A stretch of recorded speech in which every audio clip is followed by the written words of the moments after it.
Bonjour et bienvenue dans le Buzz TV de TV Magazine. Ravi de vous retrouver pour ce nouveau Buzz TV. Avec notre invité du jour, vous allez le reconnaître immédiatement car c'est l'une des têtes de gondole incontournables du groupe M6. Alors il ne vend pas d'appartement, il ne fouette pas les blancs d'œufs pour briller dans le meilleur pâtissier. Lui, sa spécialité, c'est l'info claire, précise, concise et efficace. Une actualité pas toujours rose, surtout en ce moment, qu'il nous dévoile dans son JT du soir et développé également dans son magazine d'information Le Week-end. Et comme sa plume retrouve un appétit démesuré, il tente de la combler en la laissant s'aventurer de temps à autre dans l'univers du roman dont on va parler également. Et sa particularité, c'est que là où elle passe, l'indifférence trépasse. C'est votre plume, Xavier Demoulin, et c'est vous qui êtes là avec nous ce matin. Ravi de vous accueillir. Vous présentez évidemment tous les soirs, est-il besoin de le rappeler, le JT que l'on connaît tous, 1945, 19:2.45 sur M6. Et vous avez sorti le 6 janvier le livre intitulé Mon garçon, aux éditions Flammarion, qu'on va découvrir dans quelques instants, quasiment un an jour pour jour après votre dernier livre, qui s'appelait Le petit chat est mort. Est-ce que vous souffrez d'une espèce de boulimie romanesque, ou est-ce que c'est le confinement qui vous a redonné des envies Ah non, le confinement, il pousse pas. Moi, il m'a pas vraiment poussé à la créativité. C'est vrai. Ça, le confinement. Non, je pense qu'il y a. Moi, je suis avec le réel toute la journée, vraiment. Ancré dans le bon réel. Et ancré dans le réel. Et donc, finalement, il y a un espace romanesque qui est plus celui du repos du réel, en fait. Et donc, c'est assez complémentaire. Ça peut paraître schizophrénique, mais c'est très complémentaire. Le réel dur, pur et dur. Et puis, derrière, l'espace romanesque qui permet un peu de cicatriser du réel pour essayer d'aller chercher autre chose. Et puis, de parler différemment aux autres aussi. Donc, oui, c'est un appétit, confinement ou pas confinement. Ça n'a rien à voir avec la période. C'est mon 8e roman qui est sorti le 6 janvier, vous l'avez dit. Voilà, donc c'est... Depuis 10 ans, vous avez un rythme assez régulier, tous les ans, tous les 2 ans à peu près. Vous imposez ça ou... Non, je n'impose rien. Quand l'idée vient, d'accord. Non, moi je m'impose rien. J'ai écrit beaucoup avant, et il se trouve que c'est depuis 10 ans que je publie régulièrement des livres, mais je m'impose rien. Il y a eu des moments où c'était tous les 2 ans. Là, vous l'avez dit, il y a eu Le petit chat est mort. Il y a un an, là, il y a Mon garçon. Voilà, je veux pas suroccuper l'espace des librairies non plus, mais non, c'est juste comme ça.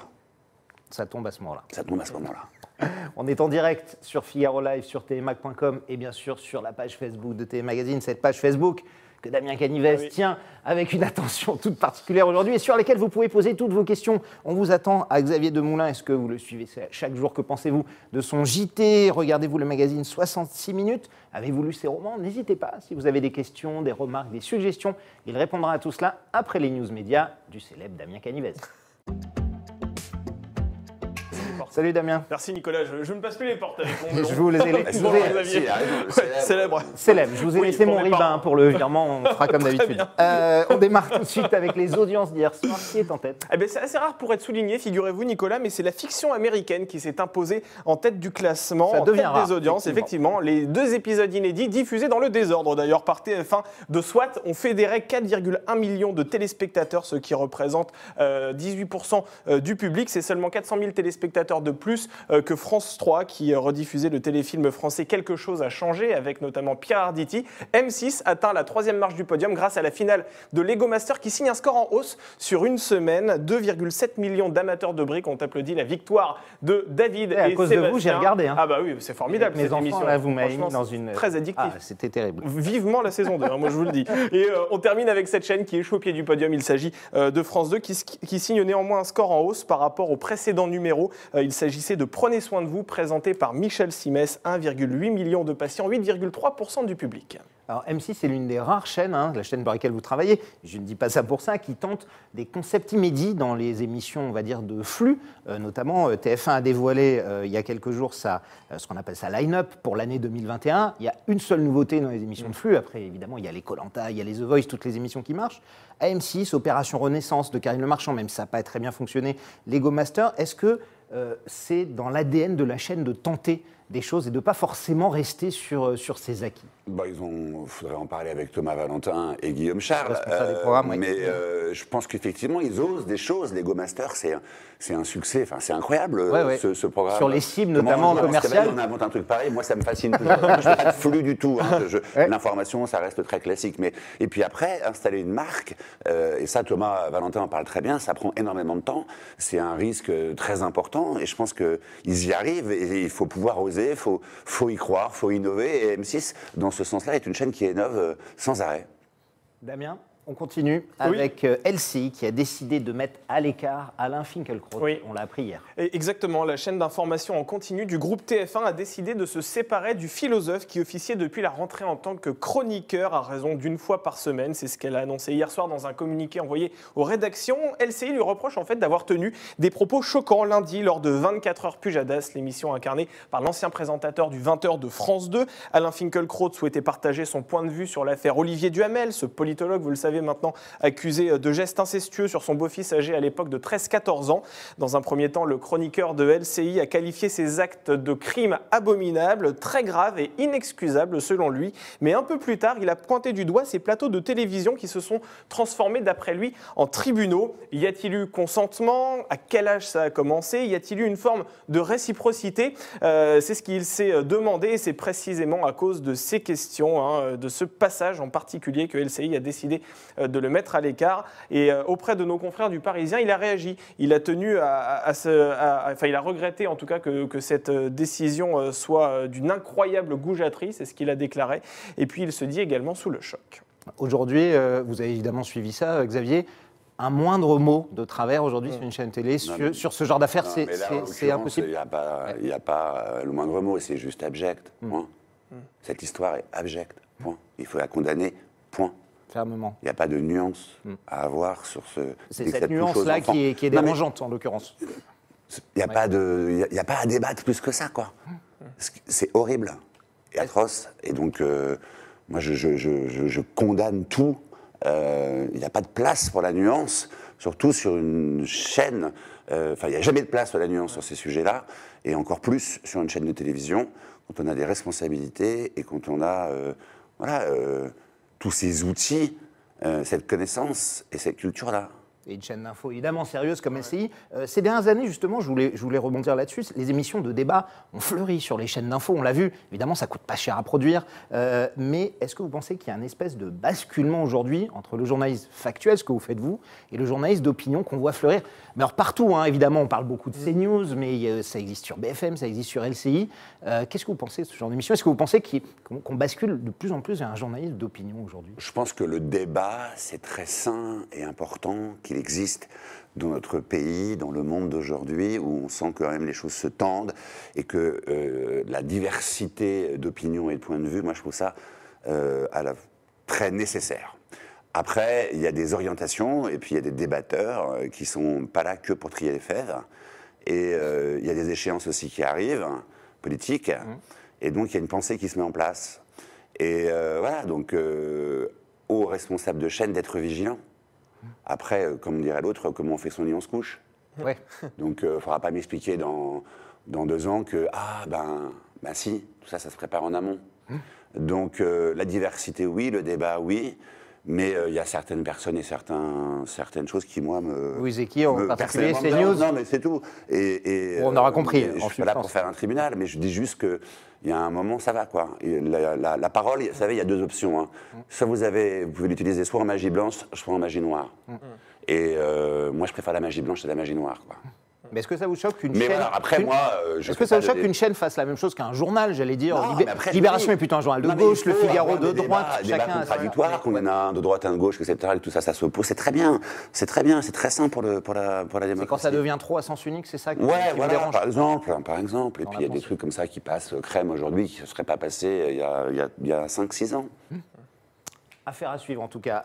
On termine, Damien, avec l'arrêt d'une série phare de TF1. Les téléspectateurs sont déjà en deuil. Ah oui, alors attention, âme sensible, s'abstenir. Là, c'est du lourd, c'est la fin d'une époque, une véritable page qui se tourne définitivement. Après 18 saisons, 119 épisodes, Alice Nevers tire sa révérence. Non. Bah oui, c'est fini, je savais que ça allait vous faire de la peine. Marine Delterme, ouais. Selon nos confrères d'Allociné, la première chaîne ne commandera pas de nouveaux volets en raison de scores en baisse, notamment sur les cibles prioritaires et la fameuse ménagère que vous connaissez bien ici.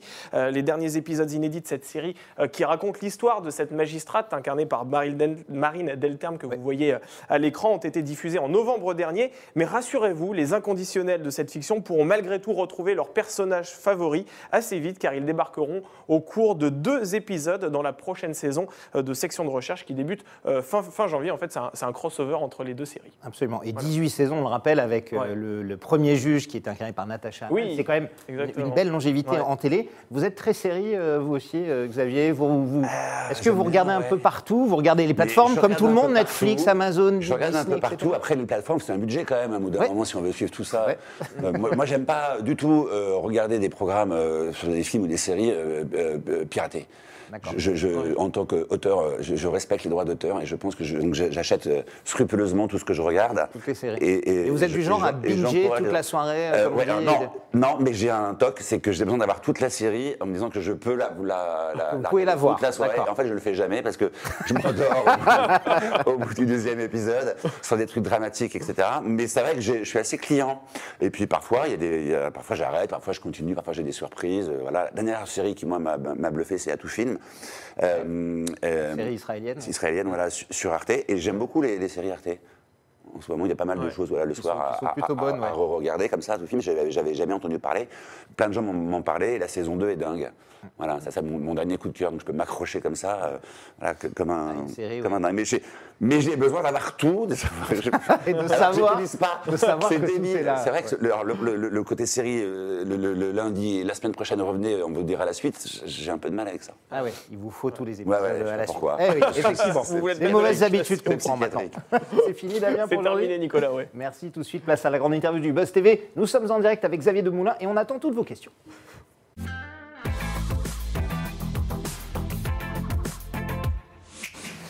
Xavier Demoulin est avec nous, vous présentez chaque jour le 1945 Xavier sur M6, le journal télévisé du soir dans lequel vous, évidemment, vous racontez toute l'actualité du jour. Alors en ce moment, on est évidemment très Covid-19, comme tout le monde. Non pas que vous n'êtes plus contaminé qu'un autre, après tout c'est le Covid qui contamine aussi l'actualité. Est-ce que à un moment, le Covid, ça doit faire presque un an maintenant que vous êtes dessus non-stop, il n'y en a pas un petit peu marre? Est-ce que de temps en temps, vous cherchez d'autres sujets avec votre rédacteur en chef à vous dire? Tout le monde a une overdose du Covid et on a tous envie que ça s'arrête et au plus vite. Je ne vais pas vous dire, maintenant c'est génial le Covid, etc. Non, surtout pas. J'en ai franchement marre du Covid, mais c'est là, donc on fait avec. Et oui, ça prend une place très importante dans nos JT. Après, on essaye de toujours trouver aussi des choses positives à raconter aux gens parce que l'actualité anxiogène, ça devient de plus en plus pénible, notamment à faire, à écouter, à entendre, à vivre. Il y a aussi des belles choses qui se passent en parallèle et même pendant cette crise sanitaire hors du commun. On a mis, nous, en avant beaucoup d'initiatives personnelles, d'expériences, de solidarité, d'histoire humaine, de gens qui aident les plus démunis à juste se nourrir au quotidien.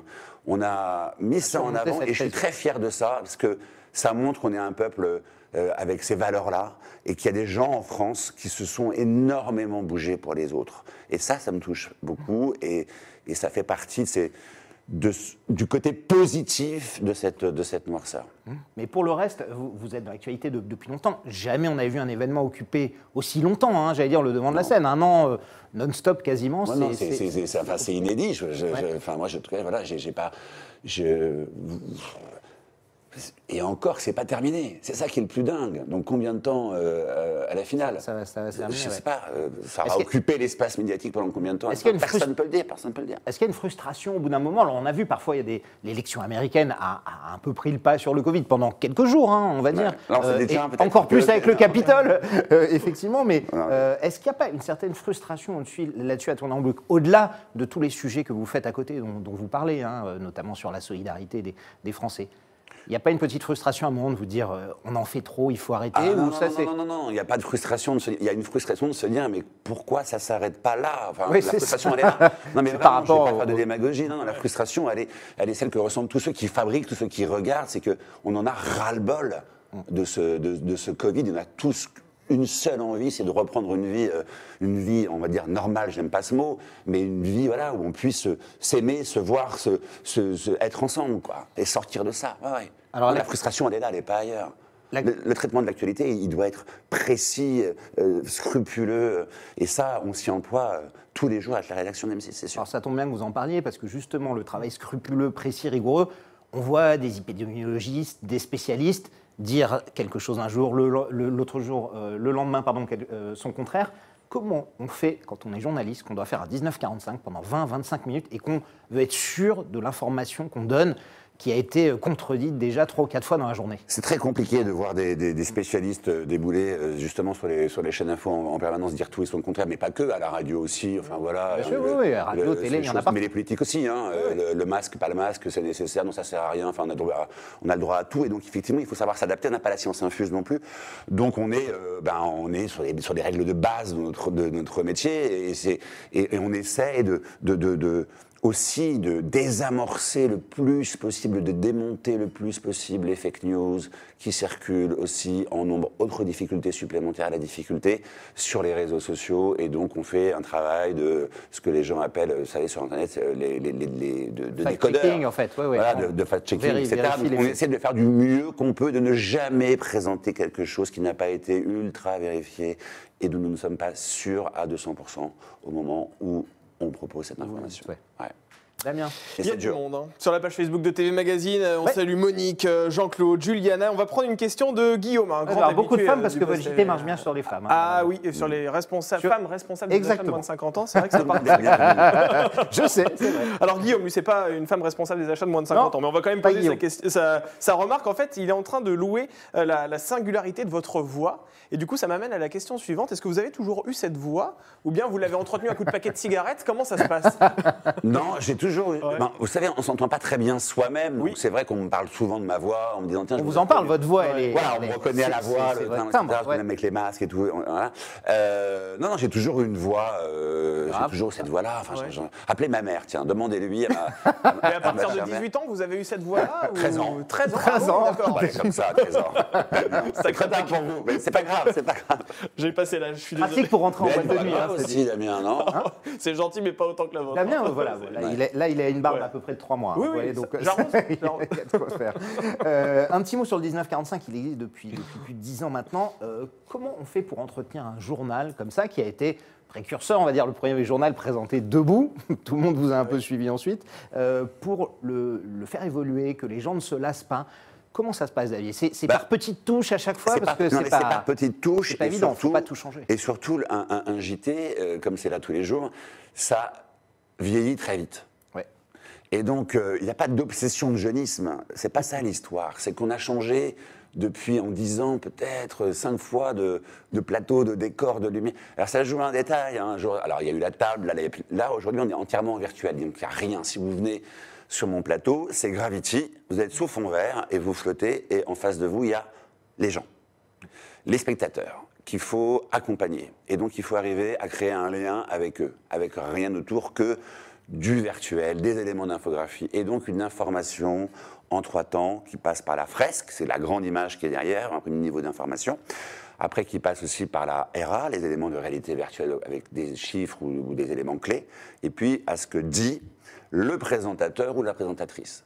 Et donc avec tout ça, on crée un lien, et c'est vrai que c'est quelque chose qui demande à être réfléchi en tous les jours. Tous les jours, on se demande, tiens, qu'est-ce qu'on peut faire pour améliorer? Alors parfois, on change tout, comme dans une maison, puis parfois, on rajoute un petit élément ici ou là, on crée des nouveaux rendez-vous, ça prend du temps. Et puis 10 ans de JT pour créer ce lien quotidien avec les gens, c'est le strict minimum. Est-ce que justement, côté audience, ça a été une année assez extraordinaire, presque 20% de progression par rapport à l'an dernier, notamment sur les fameuses cibles très importantes pour M6, j'en parlais, les femmes responsables des achats de moins de 50 ans, on ne dit plus les ménagères aujourd'hui. Est-ce que ce succès est aussi dû à l'effet Covid, ou est-ce que tout simplement le 1945 a une place à part dans le... On a pris 20% en cas de plus, vous l'avez dit sur la cible FRDA, mais aussi... plus 25% sur les moins de 50. Donc on parle à vraiment un maximum de gens. C'est un journal qui touche énormément aussi les jeunes. Effet Covid, pas effet Covid, qu'est-ce que je vous réponds à ça? Oui, pendant le confinement, tout le monde a fait des scores. Les JT ont tous monté, on va dire, sur les autres chaînes voilà, aussi. Donc je sais pas, ce que je constate, c'est que c'est une rédaction très impliquée, très appliquée. Et au quotidien, moi ça fait 10 ans que je fais ça. Je pense beaucoup à Élise Lucet en disant ça, parce qu'un jour Élise m'a dit il faut 10 ans pour faire un présentateur d'info, voilà. Et donc j'embrasse Élise. Mais la rédaction voilà, c'est chaque jour, c'est comme si c'était le premier JT, quoi. C'est ça qui me fascine le plus en fait dans ce travail. C'est-à-dire qu'il y a à la fois une espèce de routine qui s'installe, avec une mécanique qu'on renouvelle, qu'on remet en mouvement chaque année, voire plus. Et puis, il y a une nouveauté en permanence, une adaptabilité, et puis cette rédaction qui... Mais chaque jour, on a l'impression qu'on lance le JT pour la première fois. Ça veut dire que ça ne ronronne pas, quoi. Il n'y a pas de place pour l'endormissement chez nous. Et pour ça, on a une direction de l'information, on a des journalistes, une rédaction, etc., qui à l'unisson, des gens en région extraordinaires, qui lâchent rien, quoi. Et moi, je trouve ça, à observer, fascinant. Est-ce qu'à un moment, vous n'êtes pas un peu frustré qu'on parle tout le temps de TF1, France 2, le duel, le 20h, le 13h, et qu'on vous oublie un peu? Alors certes, vous démarrez un quart d'heure avant eux, mais vous avez une bonne partie c'est vous, c'est le Figaro, par exemple. Pas du tout. On ne vous oublie jamais, Xavier. Il y a des gens très bien au monde ou ailleurs qui ne nous oublient pas. Mais est-ce que vous avez l'impression que... C'est vraiment un truc ciblé Figaro, en fait. Vous voyez, et en fait, non, mais la compétition... Le 1945 n'est pas un peu déconsidéré, parfois, par rapport aux autres JT? Mais ça, c'est ce que c'est votre regard de spécialiste qui pense ça, et vous essayez de me faire dire un truc pour après faire... Moi, je pose la question parce que souvent, je le vois. Non, mais on ne fait pas la compétition par rapport aux autres ou par rapport à... Ça, c'est de l'ego. C'est du tout à l'ego, donc du tout à l'égout pour moi. On fait ça par rapport à nous-mêmes. Donc notre idée, c'est de progresser. Ce qu'on fait depuis 10 ans, c'est qu'on progresse. On a pris 20% là. Donc on touche de plus en plus de monde. Alors s'il y en a qui s'embêtent, je suis désolé pour eux, mais voilà, donc on n'est pas déconsidéré. Et puis on a 10 ans, et les autres messes du 20h, plus classiques, elles ont évidemment beaucoup plus que nous. Donc on ne les regarde pas de haut non plus, on les respecte. Moi, je respecte chacun de mes confrères et de mes concurrents. J'essaye de faire mon bonhomme de chemin. Voilà, on est souvent devant TF1 quasi tous les soirs sur la cible, donc vous évoquiez sur les FRDA. Ouais. Évidemment, ils sont loin devant en millions et en parts. Bon, ben voilà, c'est de bonne guerre, il y a de la place pour tout le monde.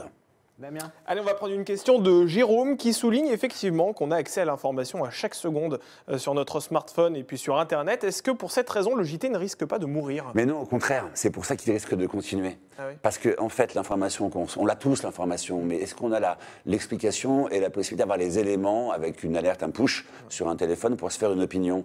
Est-ce qu'on a la possibilité d'expliquer, de décrypter?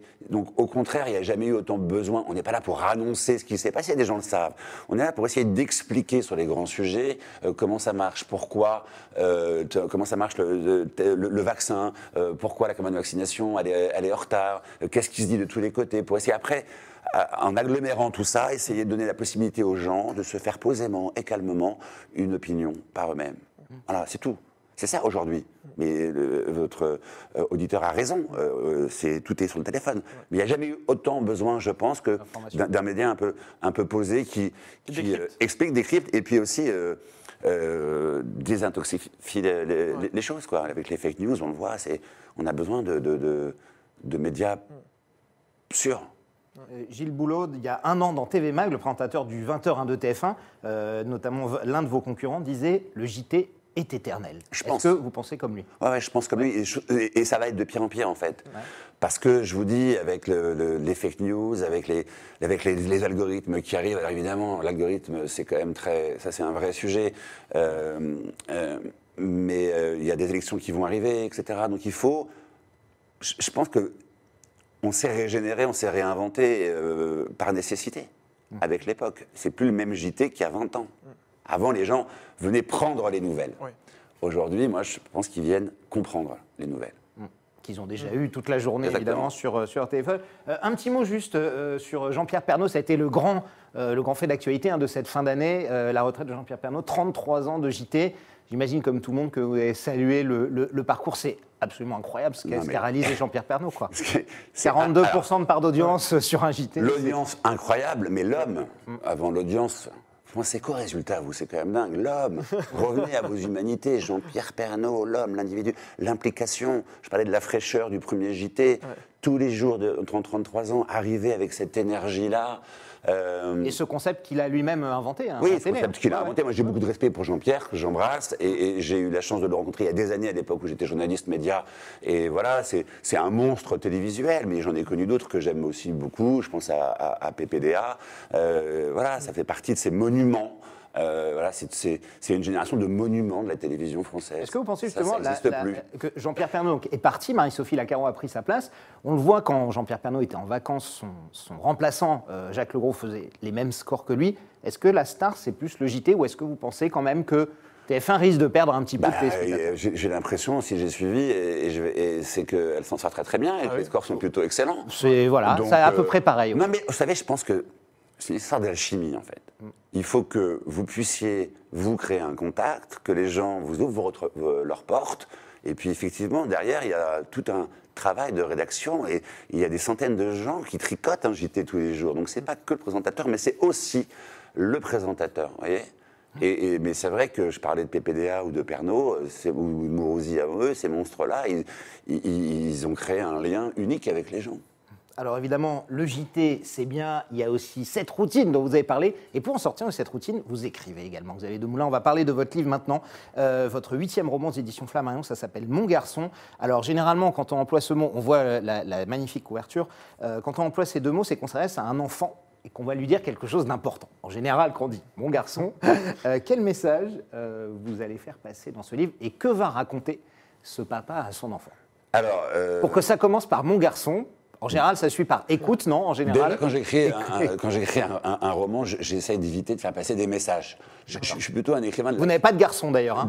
Vous n'avez que des filles. Je fais des garçons dans mes romans et j'ai des filles dans la vraie vie. Dans la vraie vie. Je répartis ma vie comme ça.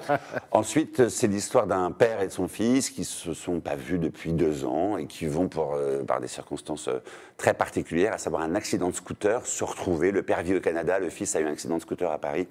Donc, il revient en France pour s'occuper de son garçon. Et c'est une tentative de dialogue entre un père et son fils qui ne se sont pas vus depuis longtemps. Le père va l'emmener en voiture prendre la route. C'est une sorte de book movie, direction la Camargue. Et dans ce long voyage, voilà, il y a une tentative de dialogue qui va se faire. Qu'est-ce qu'on dit à un enfant de 16 ans qui a toujours comme ça sur son portable, qu'on n'a pas vu depuis 2 ans dans une voiture?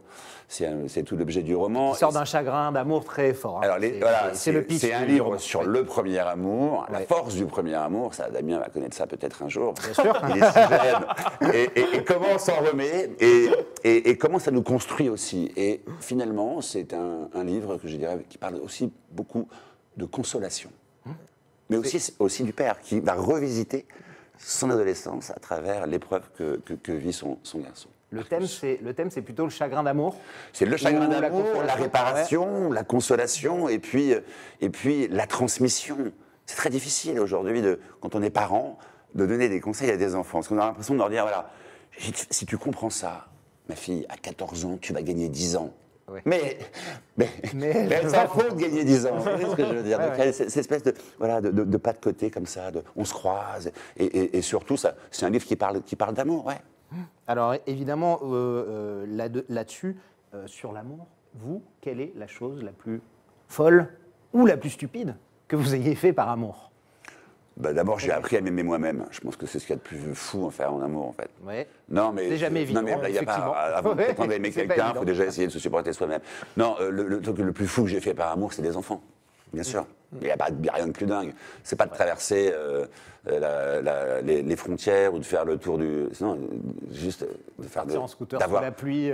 Non, mais c'est très romantique. Bien sûr. Mais la preuve ultime d'amour, c'est quand même d'avoir des enfants, c'est un pari dingue. Damien. Ouais, oui, je sais. J'y réfléchis très sérieusement.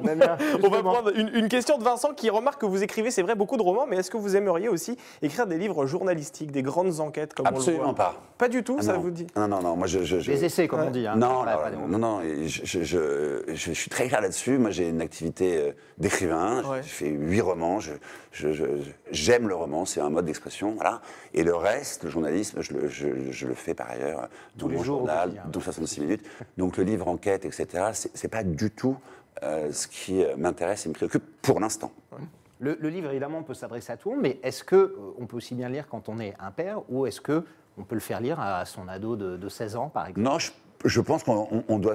Enfin, je sais pas, j'aimerais beaucoup qu'effectivement un père le lise ou une mère le lise, l'offre à son, l'offre à son mari, et après le dépose sur l'oreiller de son adolescent. Y a-t-il encore des adolescents qui lisent des livres? Je pose la question. Le débat est Si ouvert, on vous les savez. force un peu, on peut, Mais il ne faut pas forcer. Non, mais il faut aimer. au début.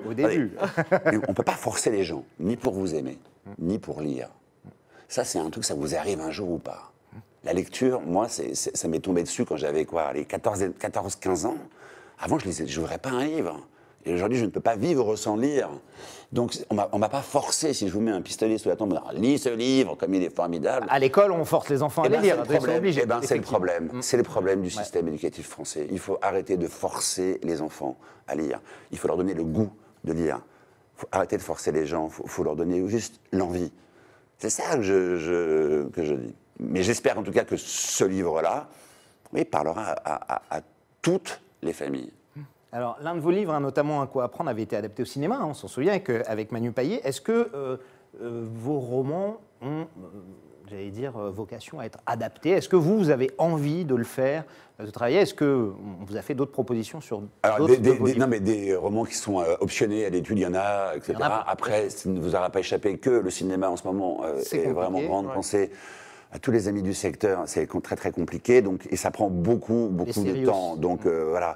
Après, est-ce que moi j'aimerais un jour ou pas pourquoi pas? J'aimerais. Moi, j'ai un livre. Pour le cinéma? Non, mais peut-être adapter un de mes livres, je ne sais pas. Il y en a deux auxquels je pense, Charles Draper et Les Hautes Lumières, qui sont deux romans que j'ai faits précédemment.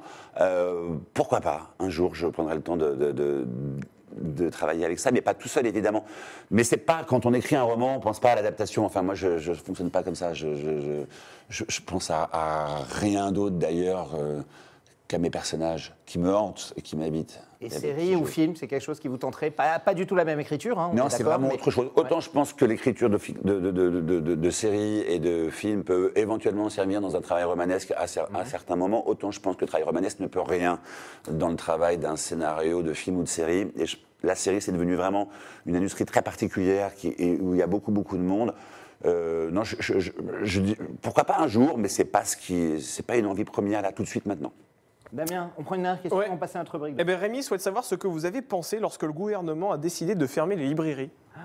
Oui, c'est vrai. J'ai pensé que, en fait, moi, ce qui m'a le plus choqué, c'est que les librairies, c'est une chose, mais il y a le livre, il se vend aussi. Il n'y a pas des librairies partout en France. Ouais. Il y a aussi des espaces culturels dans lesquels le livre est présent et qu'on a mis tout le monde au même niveau, en fait. Donc, quand j'ai vu des bâches se mettre dans certains endroits pour empêcher les supermarchés, notamment les hyper et autres, il y a des tas de régions en France qui n'ont pas accès aux librairies. Et c'est là que les livres se trouvent. Quand on a bâché les livres pour un principe, en fait, un peu égalitaire, que je peux comprendre, mais j'ai trouvé ça absurde. C'est absurde. Et en tout cas, la bonne nouvelle, c'est qu'aujourd'hui, le livre est en bonne place et que les librairies sont ouvertes et que les autres espaces où les livres sont encore accessibles. Et croisons les doigts pour que ça continue. Parce que le lire, peut sauver la vie. Mais vraiment, j'en suis le premier témoin. Pourquoi vous dites ça? Parce que moi, ça m'a vraiment sauvé, quoi. La lecture, l'écriture, ça m'a énormément aidé dans ma vie. Énormément aidé. Quand on arrive à prendre le temps et à rentrer dans une histoire. Vous savez, il y a des livres qui vous aident à traverser la vie, tout simplement. Et il y a des livres qui sont des révélations, il y a des adolescents, pas adolescents, en fonction de votre vie, il y a des œuvres entières qui peuvent vous accompagner et qui sont des moments, voilà, ça prend pas beaucoup de place, un livre. Hein. Merci Xavier Demoulin. C'est essentiel. Notre rubrique de fin, le fameux sucré salé. Sucré salé, c'est notre rubrique de fin, comme d'habitude. Je vais vous donner 2 propositions. Il va falloir choisir, c'est très difficile. C'est comme ça, c'est comme dans la vie. Vous êtes sucré, vous êtes salé. Si je vous propose Nathalie Renaud ou Ophélie Meunier, laquelle vous choisirez? Ouais, ça, c'est vraiment... Ouais, c'est moche. Je démarre direct par ça. Ensuite, je vais vous demander entre vos enfants, hein, donc préparez-vous.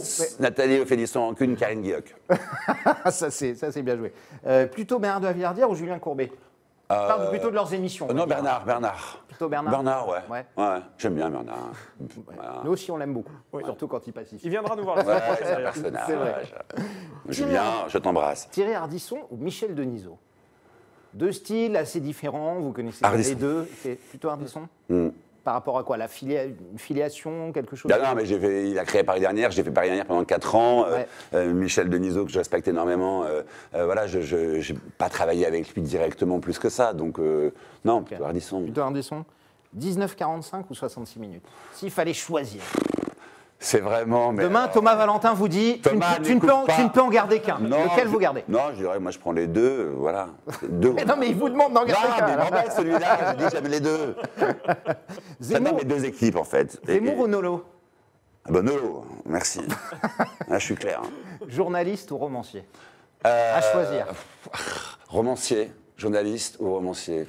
Demain, on vous dit tu ne peux plus faire qu'une seule chose. Claude Roy.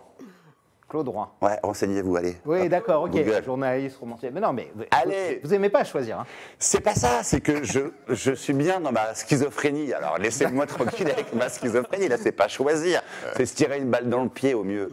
On vous laisse avec votre schizophrénie, Xavier Demoulin. Merci d'être passé nous voir en Merci. tout cas. On vous retrouve tous les soirs peut-être. à 19h45 sur M6. Et évidemment, le week-end avec 66 minutes. On rappelle que votre dernier roman, Mon garçon, est en librairie. Vous pouvez également le commander, hein, évidemment, sur les sites marchands. Merci beaucoup d'être passé nous voir. Et nous, Damien, on se retrouvera demain matin. Oui, avec une actrice qui a cartonné sur TF1 lors du lancement de cette mini-série. Ça s'appelle La Promesse. On recevra l'héroïne de cette fiction qui joue aux côtés d'Olivier Marchal. Il s'agit de Sophia Essaïdi. Vous avez fait ça juste le jour où je ne suis pas là. Écoutez, tant pis pour vous, Nicolas. On en parlera. RTT ce jour-là. Ce sera dès demain à partir de 10h sur Buzz TV. Bonne journée à toutes et à tous. Bien joué, Damien. Ah bah.